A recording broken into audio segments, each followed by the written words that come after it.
fine walking past people who aren't paying attention to her. And when I say fine, she doesn't like have a reaction or anything like that. The reaction that she has is like her ears are against her head. Obviously, she's like anxious. Sure. But she's not barking or anything like that. Okay. If people are just like hanging around, then she's like more likely to react. Yep. If they're engaged with somebody else and they're standing, she's fine. But if they're like either staring at her and have come to a stop, or if they were approaching and now they're slowing down, she has like reactions to both of those things. Gotcha. So putting her, this is Enrique, by the way. Enrique, this is Heather. Dog is Ember. Ember. Yeah, nervous reactivity. Guess who's going to be the soup man? Me. So go ahead and get ready. Thanks. I'll see you tonight. Thanks. So Enrique here is my head trainer. Yeah, you can go to get the pants on. He's my head trainer. He runs all the daycare and trains and boarding trains here. So he will hop in from time to time to do some of the dirty work. So what we're gonna do is we're gonna put under more pressure. Okay. So pressure can be anything as simple as me being 8 feet of you. So like our consultation, remember, like I was about 8, maybe 10 feet away, which is a pretty good distance, and she's like every so often she was being reactive, right? The first class, same thing, but then we had we had a tool that can allow us to stop her, but she was still being on occasion reactive. The next class, heel part 2, better, still reactive. Then we went to place command. Same concept, except we started on that class, I took the collar and I went up higher to kind of show you that when it comes to behavior, technically speaking, you can ramp up much more quickly than we would for obedience. Okay, so how this all works together is one, heel teaches her how to the e-collar turns on and how it turns off. And we see how much does that fix, right? So you're like walking past people, this and that, that's not a problem. You've kind of already got comfortable with that. But then it's like, now I have these things, okay? Then I talked about using higher levels to correct her, to help her keep that nervousness more so in check, okay? Last thing is, and this is like the ultimate thing, which is spatial and or physical pressure, okay? So if in her brain, what do you think is like the worst case scenario? The worst case scenario is probably like things that make her nervous. Like, let's say with the stuff that you know that makes her nervous, right? What do you think would be the worst thing in the world to happen to her? I mean, basically what we did the first day. If you were just like making all this noise and staring at her, that's like, it just keeps upping the level. If she doesn't have time to think about it, then she lets go of it. Sure. But what's worse than that? Do you think?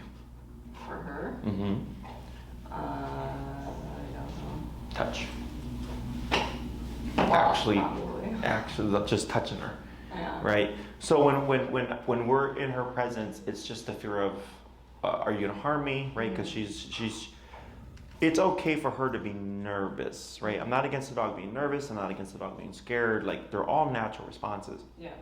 What I care about is the dog doing so in an illogical way? Right. And we're the logical ones, so we have to think for her, right? So we're telling her, like, look, you don't have to be worried about Jesse or Enrique or whatever, right? But in her mind, she can't help but perceive that threat, right? So this is where a lot of trainers kind of fall short a bit, because typically it's what we've been doing is we're correcting the growling and the lunging and stuff, but she's never been physically touched. Okay, so if she can handle physical touch, which is the ultimate level of pressure for her, it should technically make everything else easier. Okay, because then she's like, well, I've already been touched by Enrique or Jesse. Like, how much worse can it get? Right? But then she also learns that there is no harm involved there. So if I make contact, or if Enrique makes contact with her, and she flips out and starts biting him, one, we get a gauge on, is this real aggression? Because dogs can throw out a lot of bluff, act super aggressive, look very mean, snappy, and drooly. And then the moment you go to touch them, they do nothing. So then they're like, well, you called my bluff. So that removes that from her, because she's like, all right, well, I tried my ace up my sleeve, and you still made contact with me. Right. You know my secret. Right. Okay. Or she does, and then Enrique gives us a read on like, yeah, she bit, but you know, on a scale of 1 to 10, it was a 2 to 3, or it's like it was an 8 or a 9. Okay. So then she then has to try. If she does bite, like, don't worry, it's part of the process. Okay. We would have to correct that. Right. Okay. So then she's learning. Okay, not only did I do my ultimate thing, which is bite Enrique, he didn't back off. He wasn't scared of me. The collar went off, and it didn't stop until I stopped attacking Enrique. When I stopped attacking Enrique, pressure turned off. He was still petting me. There was no harm done to me. He walks away. He comes back. She tries again. We correct her. She stops attacking or biting. He pets her, and so she has to rationalize. Okay, Yeah. but dogs rationalize through in the moment, or they think in the moment. We can't pre-communicate to her. So like even if we tap her for the growling and the lunging and stuff, in her mind, technically, biting is still an option because she's not tried it yet. Does that make sense? Yeah. So until we remove all these options, go like, look, you can even bite if you'd like, but you're not going to get your way. Right. Then we see what does that help address. Right. Okay. Questions that so far. That makes sense. So here, let's go ahead. So I don't want to have her on the prong. We will slip her to the flat collar because we're going to put her under so much pressure that if she were to kind of twirl to get out the way or something, and she gets caught on the prong, she's going to be overloaded with pressure. So we want a neutral source of pressure, which would be the prong collar, and the remote collar is going to be doing all the other stuff. Okay, so you can switch your blue leash over to her flat collar. Do you want me to take the prong collar all the way off or just switch? Just switch. Yeah.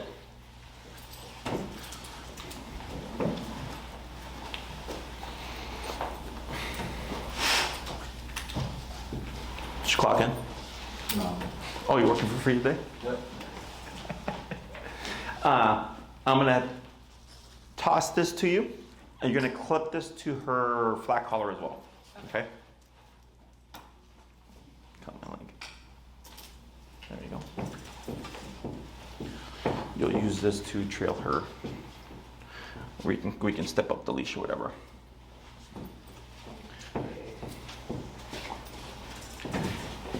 All right, and the next thing you're gonna do, once you're all secure there, is we're gonna remove the muzzle. Should probably switch my shoes. Let me go get them.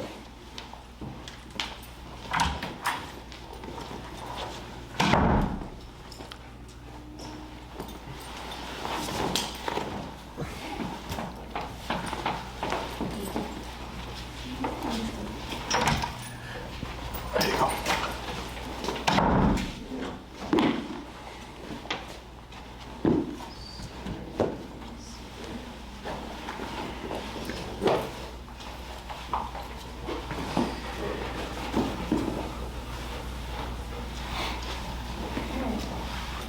Okay. Good? Yep.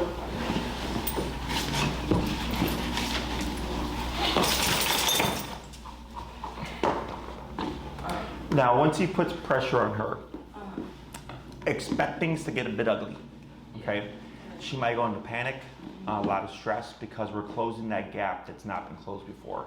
And we're doing so on our terms. Yeah. Okay? We might see spinning, we might see alligator rolling, we might see peeing, pooping, expressing the anal glands, biting, excess drooling, wide-eyed, a lot of stuff. Because that's the worst of it for her, right? So I want to put her under the worst of it so that she can handle, if her 10 is touch, everything before that should be easier, is the whole theory here, okay? I'm not gonna have you by her side like you are. Yeah. You're gonna, once he gets far enough up the leash and stuff, you'll be stepping away because we wanna trap her. So like, let's say you drop the leash and he tried to pursue her. I would assume she'd probably just keep running around the room because she has the capacity to run away, right? Because we have 4 responses of stress. fight, flight, avoidance, submission. So if he goes to pursue her and she's like, hey, I don't have a leash on, yeah, I'm scared of you, and I'll act defensively, but I know as long as I can keep away from you, we're fine, right? Right. Avoidance would be like her trying to turn her back, which we're probably not going to see. Submission would be her just accepting like, okay, this sucks, but nothing I can do about it. Yeah. And then fight, of course, would be any kind of aggressive and or defensive response. Okay. So I'm going to have you go ahead and bring her kind of to the center there, of the center to the room. You're just going to walk over like that. I do have one question. Yes. How should I be correcting her? I'll tell you when. What's your number currently set to? It's a 70. 70, okay. So with the suit that Enrique has, he's protected. Okay, he's got, these are steel-toed boots. It's a 60-pound suit. So if you're worried about Enrique's safety, unless he like does something stupid, you should be completely fine. Okay. So yeah, that's why we have this suit here, because it allows us to do all this pressure without any real concern for us. So other questions? No. All right. So go ahead and bring her to the middle right there. And you go a little bit further back to there. Perfect. Okay. And then as he closes the gate, I can already see here, so he's going to shorten. Okay. Go ahead and go up about halfway through the leash, Enrique. You're going to stay where you are. Enrique's going to go through halfway, halfway, halfway. Hold right there. Now you're going to go ahead and drop your blue leash. Okay. And you're going to just completely step away from her. Yep. And just walk away. You're going to come over like by, for instance, the shelf. Okay. So, yep. Now you're going to use your left foot, Enrique, to step on the leash so you can trap her. And then just start to walk your way up towards her. Yeah, just climb your way. Yep. Yep. Yep. Wait a second. Good. Okay. And then just touch. There you go. Wait a second. Good. Keep touch. What's your number currently? Let's go down to 55. Good. Go ahead and step away, Enrique. Ease pressure. Good. And see what she does. So here, as soon as you left her side, yep, keep her right there. As soon as you left her side, what happened? She aggravated, amped up. Mm-hmm. Why? So I'm her confidence. Yeah, you abandoned her. How dare you do that? Yes. Okay. So that's why we removed you from the picture for a couple of reasons. One, she has to handle this on her own. Okay. I mean, it's kind of like growing up, being left for school for the first time. Like that's how we learn to be independent, and that's how we gain confidence and blah blah blah blah. At least in being away from our parents. So in this case, we removed you from the picture. The second reason why I removed you from the picture is because since we're going to be putting her under more pressure, I'm anticipating, well, if she becomes defensive and we're correcting her in the collar, I don't want you nearby her, okay, in case of a redirect or anything like that. So that also keeps you physically safe, okay? We remove the muzzle because she has to try using that mouth. With the muzzle, she can try, but there's never any contact. Right now, her teeth exposed. She went and she snapped at the sleeve a little bit. So she's like, I actively, with my teeth, made contact with you and you're still in my face. It's a very psychological, like, screw up or like it messes with the brain. Yeah. Okay, so it's kind of like a bully who bullies and bullies and bullies some kid, right? And then one day that very kid that the bully bullies kicks his ass or her ass.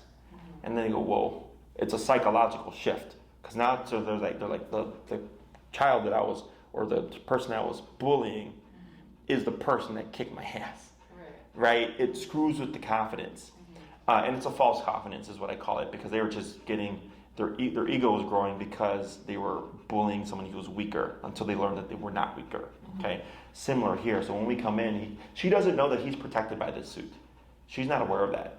Okay? So when he comes in to touch her and she bites him, she's like, holy crap, I bit you and you did not back off. Right. That's one thing. Two, you also gave her a little correction there to tell her, nope, that's not an option. So she's like, well, Enrique didn't back away. He wasn't scared of me. And I had a negative experience when I attempted to use this approach. Does that make sense? Yeah. Okay. Go ahead and close the gap again, Enrique.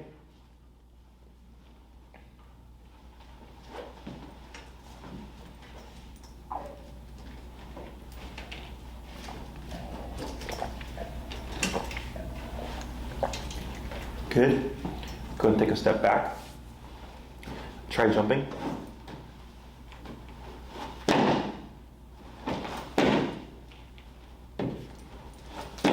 Right? Go ahead and approach her.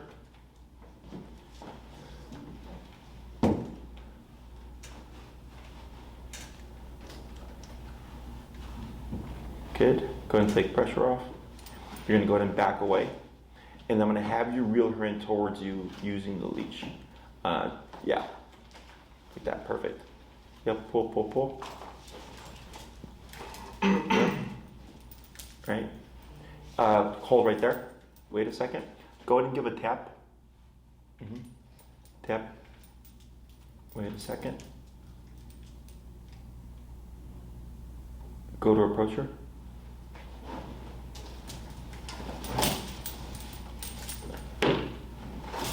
Yep. Yep, step on your leash. Yeah. So you always want to prevent a jump.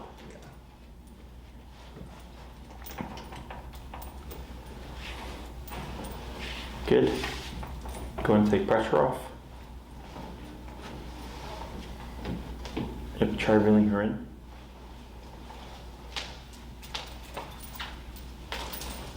Tap. Good. Good.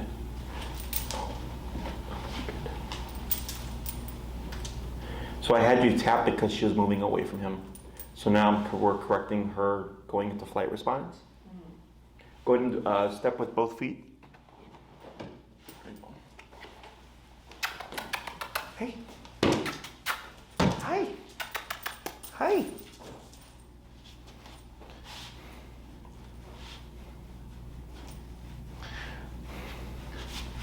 I think she expressed. Did she? Yeah. That wasn't you? Yeah, I smell it now. Hey! Hi! Can I pet you? Can I pet you? Good. So you see how she's like unsure here?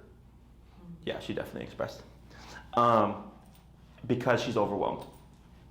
Okay, so this is like, it's what we call like flooding essentially. Except here with the flooding, we take pressure off. You can ease some pressure. Are you doing okay? Yeah. So the reason why we're stepping is right here. Very good. When we come in, pressure's loading on the brain. Okay, so imagine for you, let's say you're walking on the sidewalk and you see someone looks dead at you and they're just coming like this. Yeah. Okay, you feel how uncomfortable this feels, right? Yeah. So imagine if it comes even closer. They're like here to you, right? We find that to be very threatening. So it's the same thing for her, but she's more heightened because she's a nervous personality type. Okay, so we've gotten some of that stuff out the way, but in her mind, this is still really hard. Right. Okay, that's why this has to happen. So in the beginning, I go, what does this stuff fix? Because in some cases, we don't even need to do this. Like just pressure through the e-collar and everything else that we do will help resolve a lot of those issues. Right. But then if I go, okay, we're still struggling with stuff, then we have to put the dog under more pressure so they can handle less pressure. Okay, so is that you?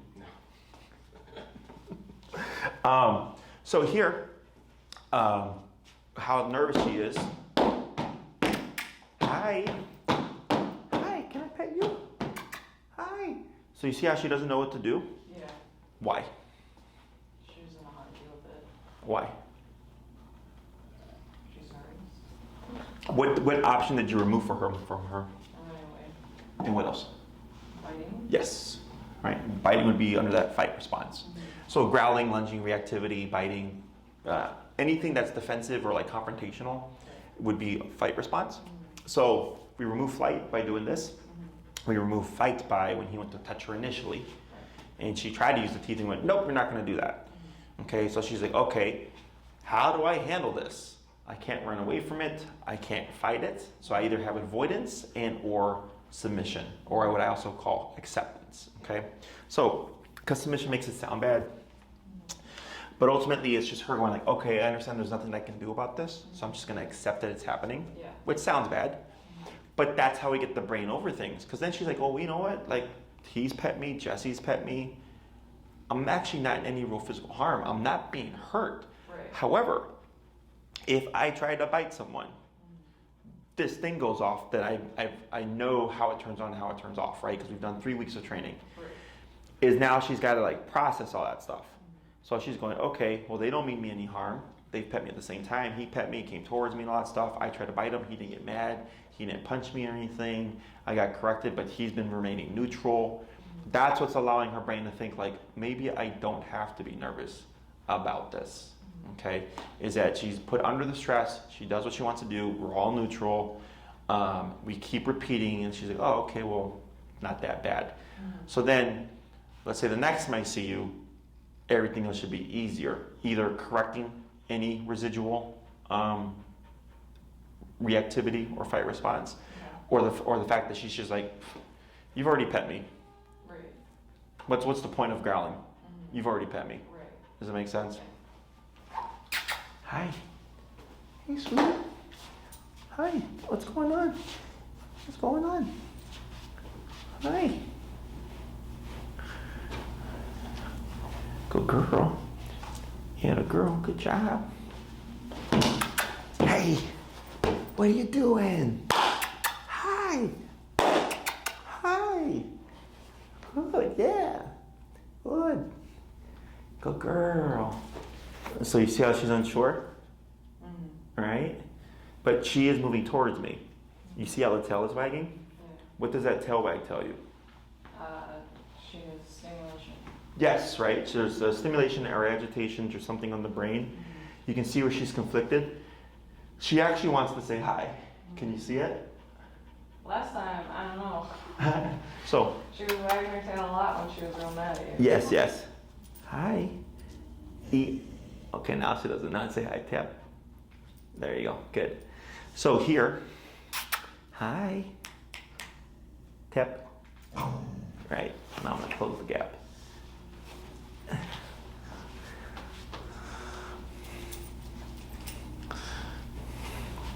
Good.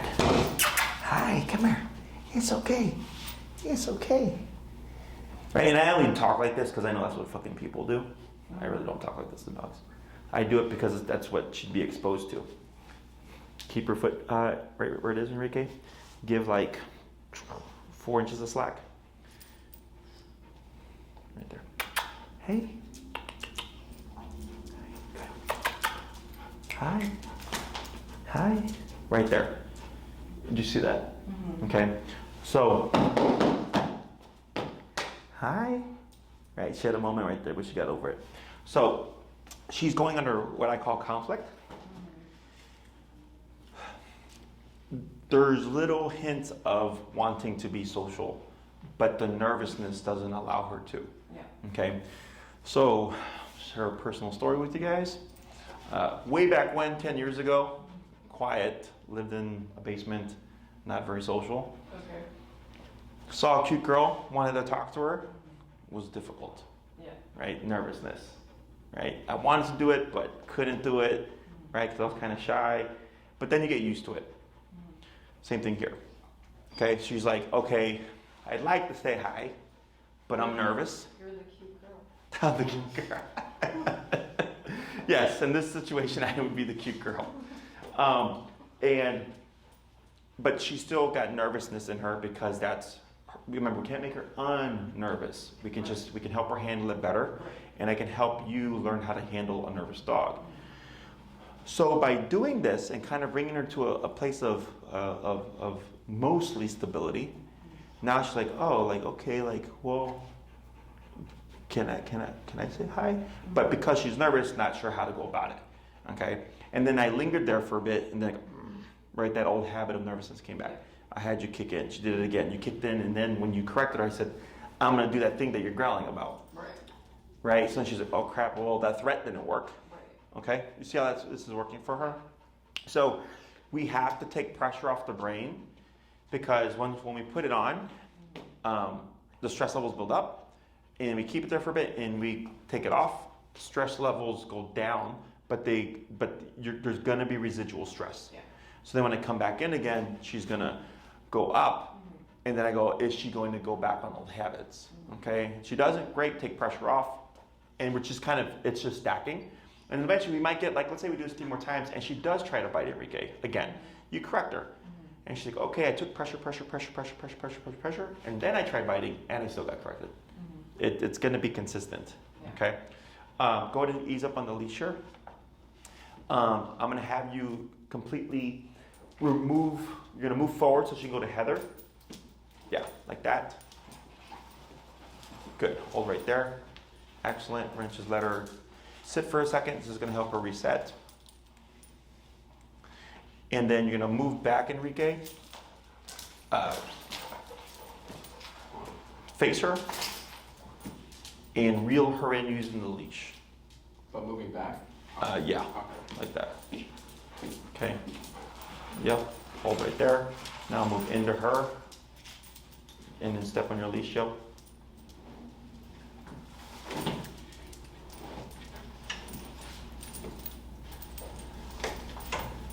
Right. See how she licks her lips? Good. Try putting pressure on her hindquarters to see if she'll sit. And see if she gives you resistance.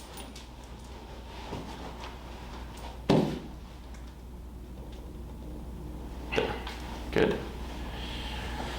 So when we get dogs that are really locked up, you can put as much pressure as you want, and they won't give you, they won't, how would you say, give into it. Don't just keep fighting it. So she actually gave into his pressure, which is good. Are you doing okay with the suit? Yeah. So here, we let her come to you. Again, that's a little bit of a reset. She got excited, kind of shook things off. Mom! And then what I was expecting is when he went to pull her away, I was expecting to see some more resistance. But she actually came to him fairly easily. Okay? Is this all making sense? Yes. Um, I have treats if that's helpful. for us? Oh, I like Skittles. I can bring donuts next time. Try giving her a treat. You yourself. Let's see what happens. You want treats? So go ahead and just walk up to her. Okay. Good girl. She took it. That's good. Go ahead and move backwards and pull her, Enrique. Pull, pull, pull. Good. And then give her some energy when you pet her here.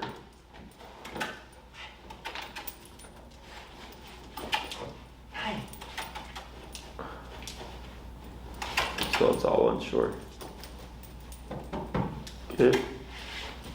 And then back away, because you're getting kind of annoying. Good.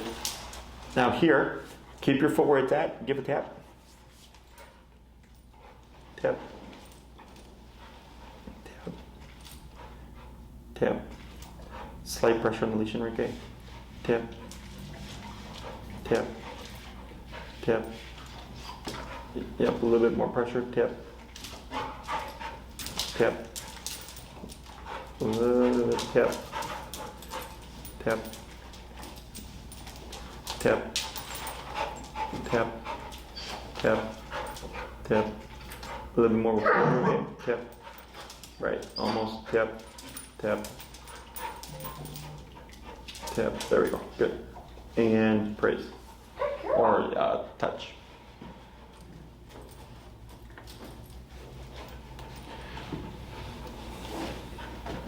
So here, why do you think she vocalized toward that end there? She was confused. Yeah, she was getting frustrated. Yeah. Because she didn't want to go to Enrique. Right. So here, let's say she was really comfortable with him, and you tapped her. Her natural instinct, even though we haven't really done any of this stuff, her natural instinct would most likely be to move to him. Okay? But here, she was still stuck on you, and when you were tapping, and he was kind of giving her direction. Sorry. She was getting frustrated because she didn't want to go to him. But she wasn't like, so she's doing good because I get other cases where if we try to reel the dog into us, like it's a battle. Like they're bucking and bronking and pooping and it's flying all over the place. They want nothing to do with us. Yeah. Here, she wants to go back to you, but she's not so like threatened by going into his space, which is good. Hey, how are you? You're getting a little excited, huh? Huh?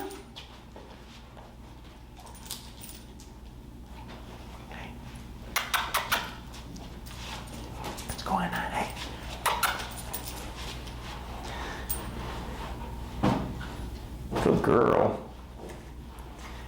Good job. Yeah. And this is what I like to see here, is that you see how she's open mouth, but she's open mouth while I'm petting her. Okay, so like if I back away, let's see if her brain will reset a bit. So she's got open mouth, right, which is she's venting stress, and I come in right there. That's where the tension started, right? She licked her lips, but then went back to open mouth. I go like this to pet her. There's the closed mouth, but that's for sniffing. But if there was like tension here, it would be what you've seen, right? When we're at the park and she looks at me and she closes her mouth, she's just sitting there. Is, let's say in the beginning when I go to make contact with her, she does close her mouth. It's not a bad thing. It just means she's just saying, I'm uncomfortable with what's going on at this moment, okay? You can let her go. Okay, go ahead and you take your jacket off for a quick rest. And then you can hold on to the blue leash. There. So yeah, she's got open mouth, she's venting stress. And then we come in, she closes her mouth. That says, what's happening right now makes me uncomfortable. Again, it's okay. What matters is, well, how does she respond to that discomfort, right? So if she closes her mouth and it's closed the entire time, and then when I walk away, that entire time that I was petting her, she was like, that sucked, right? So we keep repeating it. So then, let's say like right there when I came, she was open mouth, open mouth, open mouth, and when I came 4 to 6 feet of her, lip licking, what's happening right now is stressing me out, but then immediately let it go. Then I made contact with her, and she closed her mouth, kind of unsure, but then like a sniff of what's this, and then open mouth again. Yeah. Okay? So as I'm petting her, my touch is now being related to relaxation. Because remember, whenever we're doing any kind of reinforcer, which is petting as a reinforcer, we're reinforcing what's happening within that moment. Okay? So let's say I'm going to make contact with her, and she flips out, and I have this equipment on. Like earlier when he came in, like he didn't go like, oh my God. He just stayed there. Right. And then we got her back under control, and then he just continued with the touch. Okay? And in the beginning, she's going to be uncomfortable because she doesn't want it. Right? So that's normal, but eventually she's like, oh, okay, like I can take this, not too bad. I can be relaxed. I don't have to feel threatened. So now she can learn that she can be in our space in a completely relaxed state and not have to worry about potential threat. Okay? Questions on any of that? Let's go ahead and remove that leash from under her forearm there. Good. And then you can bring her like about right there. Good. Right there. Good. Well, now I'm going to have you switch your blue leash back to your prong, and then you're going to rotate your leash so that, and if you just step on the black one, you can just unclip it and it'll still keep her secure. There you go.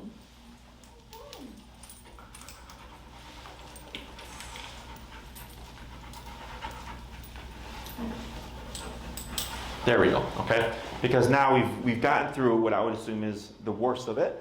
Okay. So here, we want to see like, well, how do you affect her behavior now? Okay, so, hi, hey, how you doing, sweetie? Hey. Right, yeah, keep her on the short leash, right, good. How do you read this behavior here? Avoiding the problem? Now that's avoiding now, right? What was it just prior? I don't know, she was confused. Did you see? She was excited. Yeah, excitement. Okay. Okay, neutral excitement too. And when she moved forward, right, that wasn't an aggressive move forward. That's like, I don't know what to do here, okay? But I didn't really see a whole lot of nervousness, okay? So what I'm gonna have you do here is you're gonna turn around and just kind of walk this way towards me, stopping about 6 feet away, okay? So pivot and then. Yeah, pivot back and then come this way. Good. Right. So there we go. So then we go back to open mouth. Ears are back. Eyes look nice and relaxed. Yep. Right. Good. Good. Hi. Yep. Right. So you see the difference here. What's the difference? She's being aggressive. Yeah, she's being more defensive, right? Why would she be defensive now?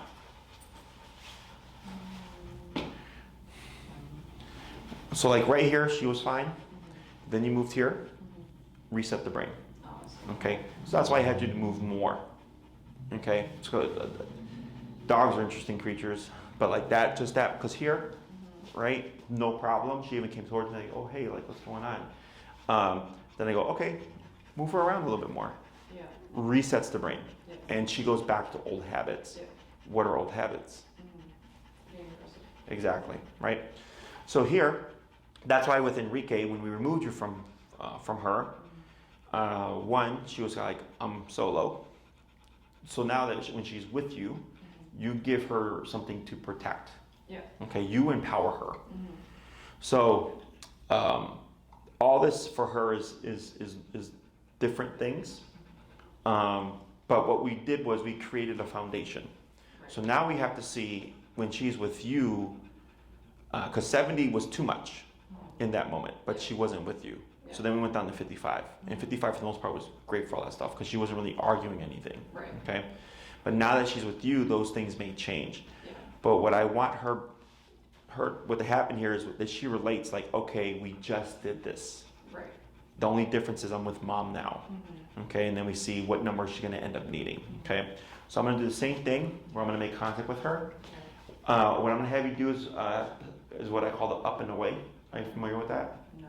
So what we do is you go up on the leash and then step away. Okay, so the reason why we do this, and I don't think she's going to do anything, but this is just as FYI, is if you ever have to correct her and you're higher on the collar, we always want to expect a redirect. Okay, you're familiar with redirection? Yeah. So redirected aggression is where the dog goes for the leash or the handler. This is not making her aggressive to you.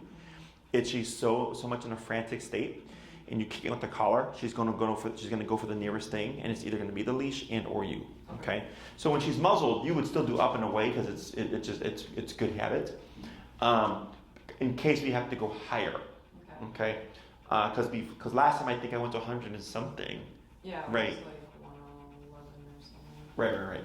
So we have to figure out what's going to work now, okay? So when you go up and away, if she tries to go sideways, she can't because the leash is short. Right. If she tries to go up, because you're already pulling up, you would naturally go up with her, and then gravity would bring her back down, and you go back down there, but you wouldn't go all the way down. You'd still land high where you're keeping her kind of just anchored in that one spot, okay? Questions? When am I doing the up and away? Is it like right now? Yeah, you can do it right now. Just like step away a little bit, and then you want to keep really short like you had it prior. So you're only giving her about 6 to 8 inches of slack. So like that, and then to the side, okay? So you see how it keeps her away from you right there? Yeah. Okay, so when I come in,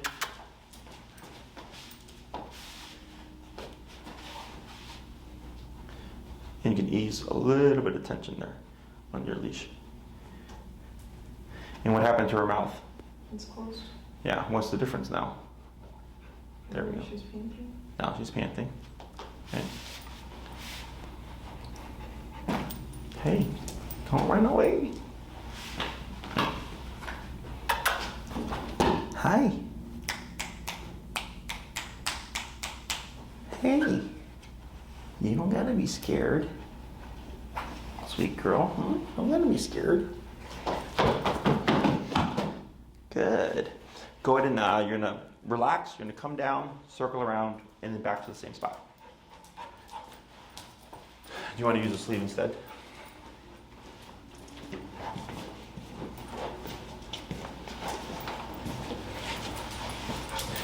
Good. Get in position. First, just try talk. Hello. Hi. Ember. Hi. Ember. Right. Go ahead and close the gap a little bit. Come in straight forward. Should I be correcting the growling? We'll see what happens here. Hold. Yeah, there we go. And then relax your arm just a wee bit. There you go. Good.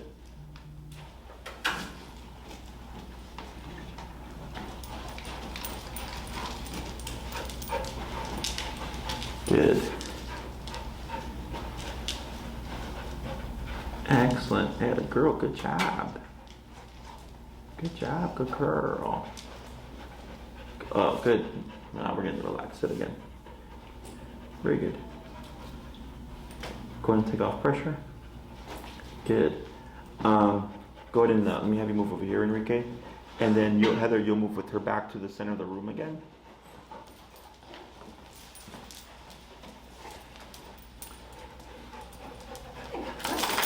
Good. Pause right there. Good. And then what we're going to do here is, I don't think she's going to do anything. So I'm going to have you go ahead and shorten your leash all the way up here to like right next to the clip. So you're giving her like no space. Exactly. Okay. So I'm going to just have you anchor yourself. And I'm going to have you approach her and come from behind. And we're going to see if she ends up like trying to...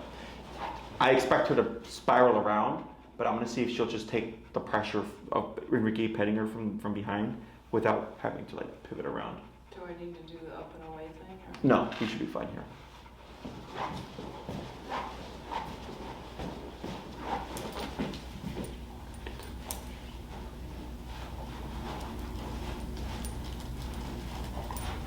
There we go. Atta girl. Good job, Ember. Good. Go ahead and back off on pressure. Good. Go ahead and move out the way, Enrique. And then what I'm having you do is you're going to back up. And I'm going to have you let that slack go. You're only going to hold on to the end of your handle. Your blue handle. Yeah, so you let all that go. Yep, and just hold on to the end of your blue handle. And you'll move backwards. Yep, just like that. Perfect. Yeah, what she does here doesn't matter. Let me have you just move a little bit to your left. Excellent, just like that. Okay. So now we're just going to give her a bit more wiggle room. So when we're putting pressure on her, I liked how that worked out there. Because, well, why do you think that is?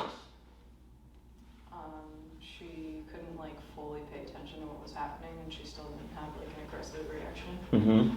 And then I was assuming she was going to do what? Close her mouth. What else? Growl. What else? Bite. Bark. Flip around. Oh, okay. Because since he was approaching her from behind, right? Because that's her Oh, vulnerable yeah. spot. I was expecting this, right? So I actually wasn't expecting any growling or any of that stuff. I was expecting her to flip around, okay, and then just take it there. But she didn't. Like she tucked into you a bit.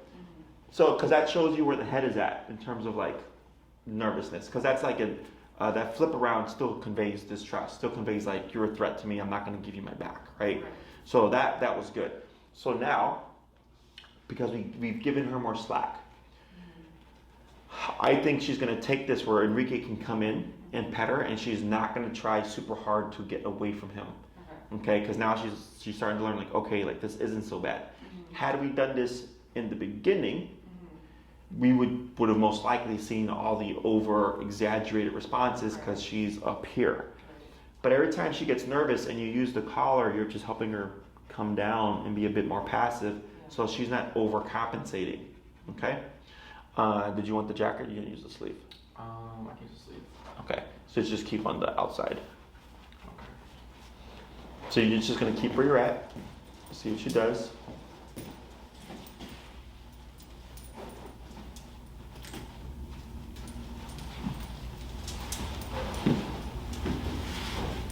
And don't forget you have the long leash as well if you need to step on something.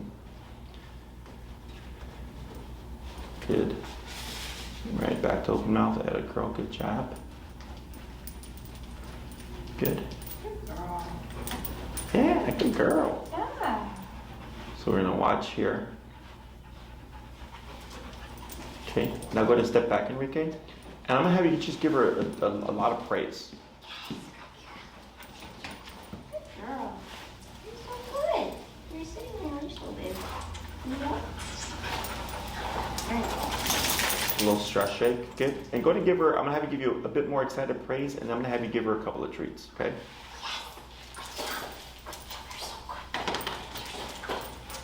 Want treats?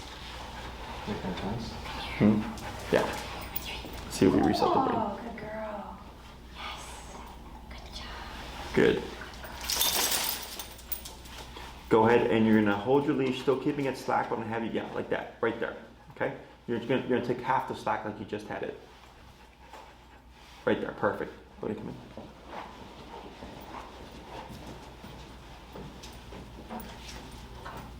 Right. Good job. Good girl. Good job. Good. Go ahead and take off the pressure. And then there, go back to where you were. There, perfect. And then just try a couple like big movements.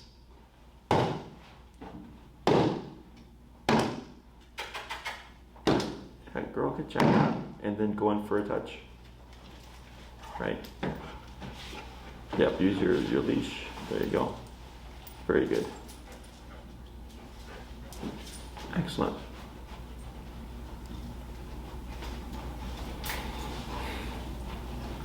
Good. You can take off pressure. Very good. Go ahead, and what I'm going to have you can put the jacket on. And what I'm going to have you do is come in from the side, but you're going to be real close where you're going to trap her in between you and Heather. She'll be right there in the middle. Okay. So here, and again, you can step to the side so you can get the jacket.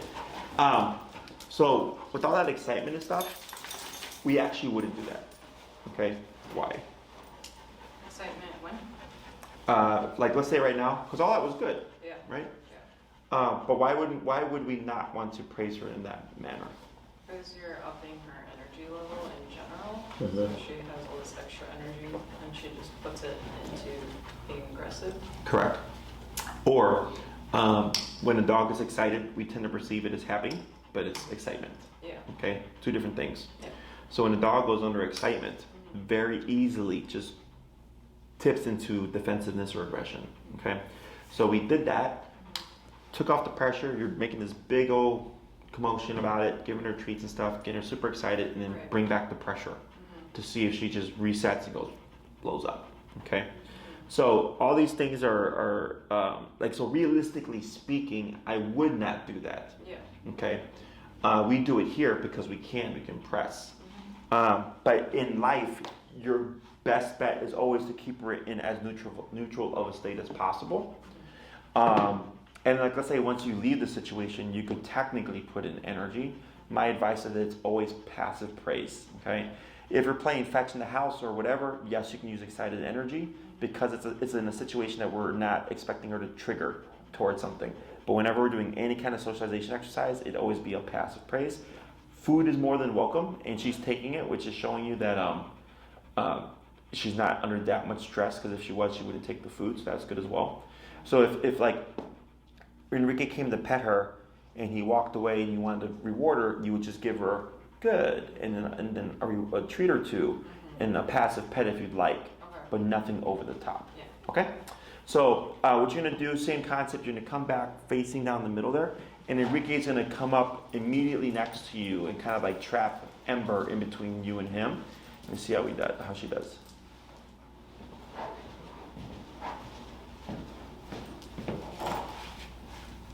There you go.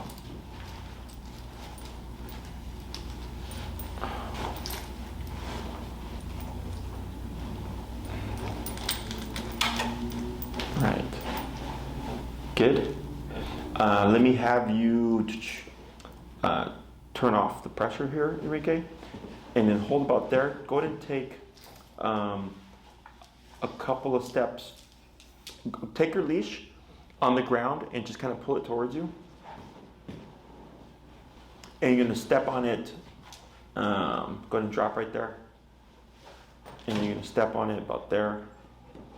Okay, now you're going to let your blue leash go slack. You're going to hold just the handle. And try just calling her over. Ember. Okay. Right. Tip. Right. Tip. Yep. Bump your collar.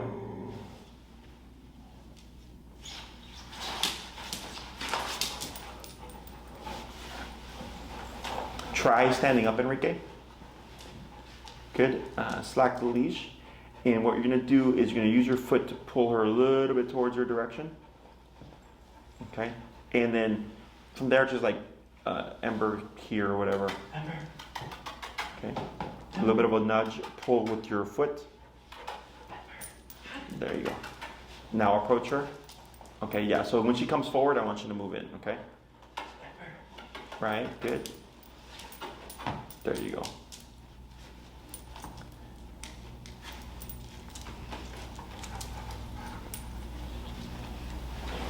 Good, going to ease up pressure. Yeah, let me see which. Go and go center.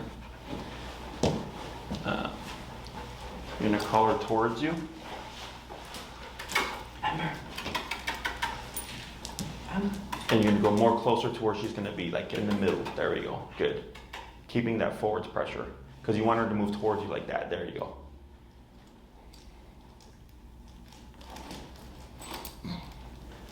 Good. Going to ease pressure. Good. Take a step back. See what she does here. She's going to go back to mom. So yeah, you're going to do the same thing again. Is you're putting yourself where the two leashes are going to intersect.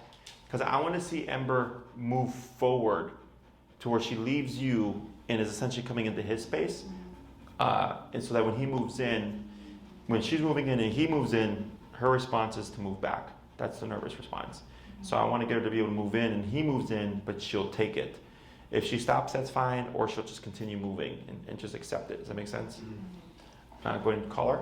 Ember. Ember. Ember. Yep. Ember. There you Ember. go. And then move in a little bit. There you go.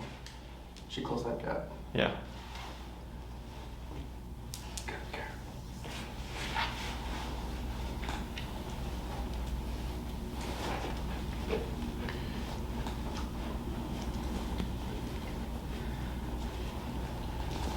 Good. And go ahead and take off pressure. Excellent. Go ahead and bring Ember to you.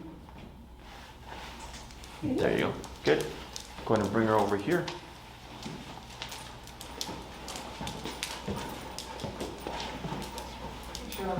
Good. Go ahead and have a seat. You can take the suit off. Good. So here,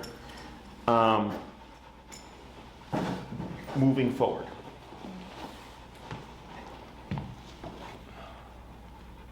What I would do is this week, I want you to see if you know any differences in terms of handling her reactivity. Okay?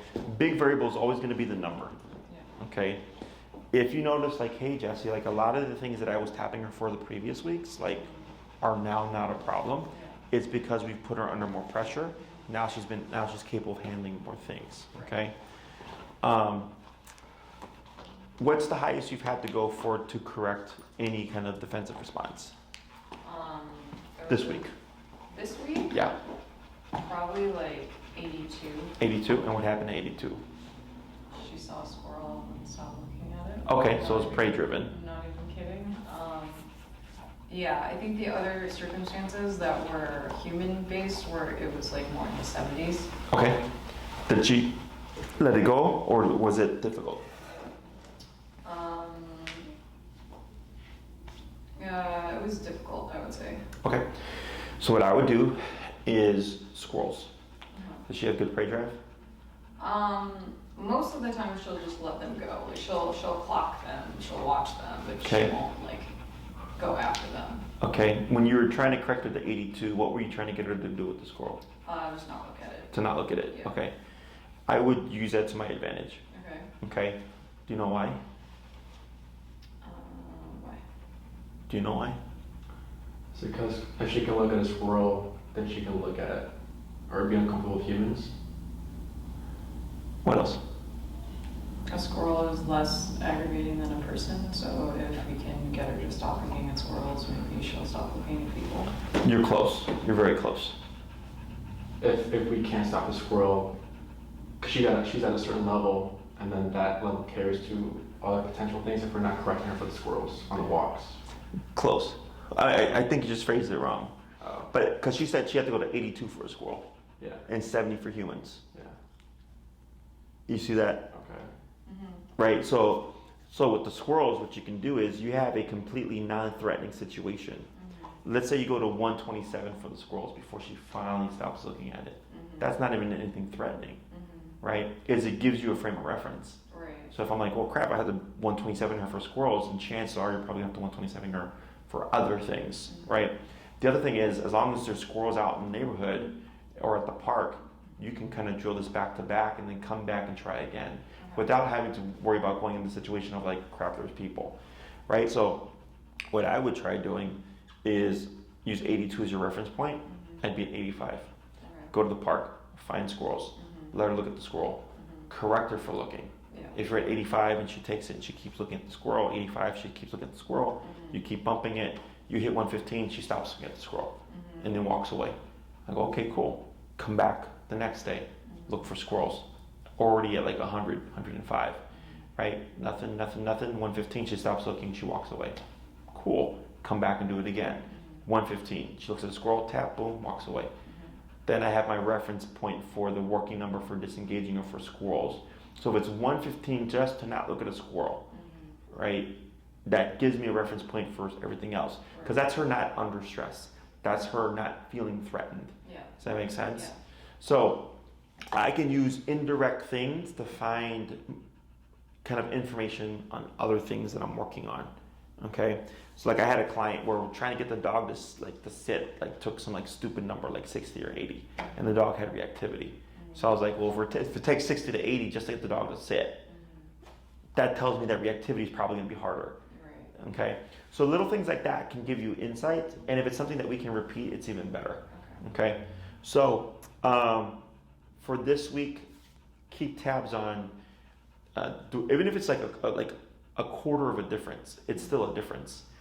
Ideally, you want these things to be faster, but if she's more intense nervous-wise, it's just going to require more work. But if you're like, yeah, she's like a quarter better, and I found out the number for the squirrels thing, I'll go, okay, cool, and let's apply that squirrel number to the people. And let's say you apply 115 to people, and you start to notice it's much more straightforward to just disengage her. That should start balancing everything out. So if you're feeling positive about that or good, or if you're like, yeah, there is a difference, the next thing I'd most likely work on is how do we socialize her with people, okay, which is going to be tough. And then we have the muzzle. I'd show you how we set up the situation and everything to do controlled context, because it's not enough that we just pressure her here. It has to be repeatedly. Now, I don't need her to meet random people. I don't need her to meet strangers on the street or anything like that. But like, let's say if you have a friend who like is willing to help you and stuff in this controlled context, we use that to her advantage. Okay. Now, again, like if she just doesn't take the people, she doesn't. We have other means of control. But in order for her to handle pressure, she has to be exposed to it. Okay. Questions? Questions? So homework, keep with the heel stuff. I would take advantage of squirrels being out and just drill it out. Don't worry about how high you go on the collar, because that will be a deterrent, or not a deterrent, but it'll affect your progress. Because if it's I kept stopping at 90, like I felt bad after 90. I'm like, well, we don't know what's going to happen after 90, right? So if you're able to get that all out the way, and you come back next week and you're like, I did this, and this, and this didn't work, and this didn't work, but this worked, this and that worked for that, and I go, okay, cool. Gives me a lot of information. Okay. Anything else? So doing Yeah. Tap. place work. Yep. Up it. Tap. Yeah, it's okay. If she escalates, we want it to happen here. And what's that number? 62. 62, which is close to the 70 you had it earlier. Right. So, and what were the two taps prior? Like 52. 52, yeah. So the hardest thing for her is like just this, right? Like, because I think this happened last week too. In the week, even the week before, yeah. Like she's doing better, but there's a certain point where she's like, okay, you're annoying me. You've been here for too long. So. Party's over. Yeah, frame of reference, right? So right there, the first grumble you hear, or actually, because when we're stationary here, right, what are we anticipating we're going to have to correct? I mean, because you're not in heel, you're not in place. It would just be crawling. Correct, right.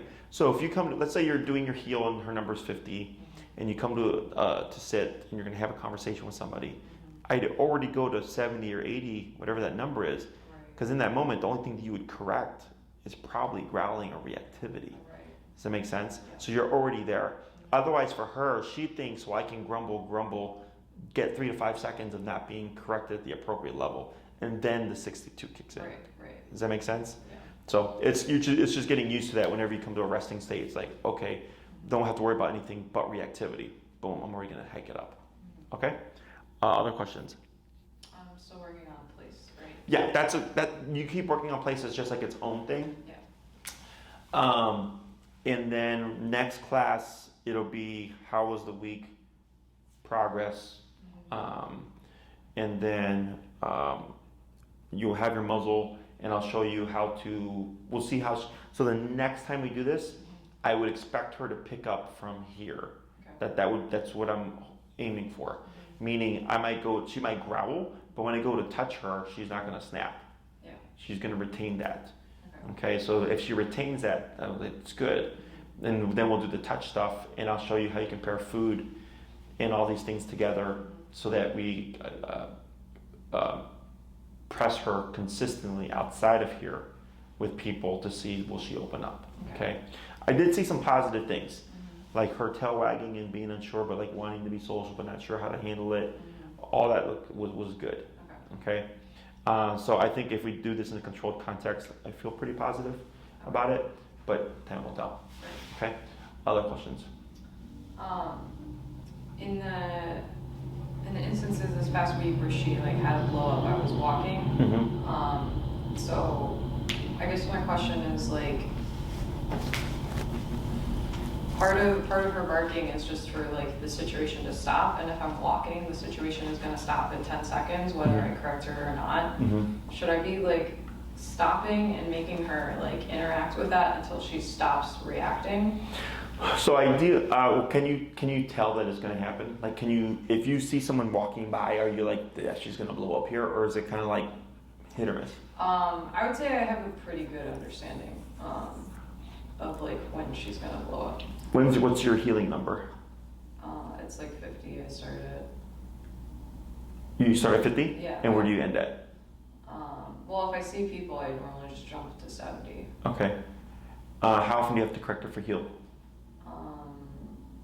Not often. It's usually at situations that she's like habitually like, oh, I'm going through the door first, like that kind of a thing. I don't have to often correct her like when we're out and about. What you can do for the door thing is it's easier if it's if it's pushing out, I guess. Is you just push, and when she goes, you just don't move and remote and keep bumping until you see her back off to your side. Okay, and then you go forward and you keep repeating that. Eventually she's gonna learn when I force through the door, this goes off until I'm back to mom's side, and then we walk together. That will also help you get an idea of where, so you're not gonna pull her. You're gonna let her do it to a degree and remote until she backs into you. Okay, no leash pressure. She has to consciously make that decision. So then, let's say you end up at like 90, right? Every time, that tells me something. I'm like, okay, I needed 90 just to get her not to force to the door. What if I'm upping the number too much and she starts getting stressed out because she doesn't understand what's going on? Does she do that? Have you ever tried, has your number ever gone up when there's not been a stimuli? No, I don't think so. Okay, because that's, in my opinion, that's what would cause that. Is there's another stressor, like me or Enrique or whatever, right? And then the collar's happening, and she's not knowing how to shut it down, which is why we have to put pressure, like physical pressure on her. So like last class, remember how she was being tense, and I took the remote and had to 111 her or whatever, and then finally she shut down. But then after that, you were able to shut her down faster. And then just now, when she triggered, and you tapped her twice at 50 and then one at 62, how much easier that was without needing to go to 111, right? That's what all this is about, is trying to get her to learn how to relinquish the tension with as little pressure as possible, but you end up having to go higher in the beginning to squash it, to make it easy, okay? So I think with the door, I don't anticipate she's gonna get more agitated, because there's not another stressor involved. Okay. Okay? If she does, make a note of it and then let me know. Okay. It's most likely it would be frustration. Okay. But I don't think you're gonna see anything because there is no threat there. Okay? And keep tabs on these things. Where you're like, oh, it took me 90 to get her to back out the door and come to my side. Oh, it took 127 to get her to stop staring at a squirrel and do something else. Okay? And then when it comes to the triggers on the walk, I would already, if you're starting at 50 and if you're really only having to correct her for like human stuff, I would keep it at your 70 and even correct your obedience stuff at 70. Okay. Okay? And then let's see what happens with that. Okay. Okay? Other questions?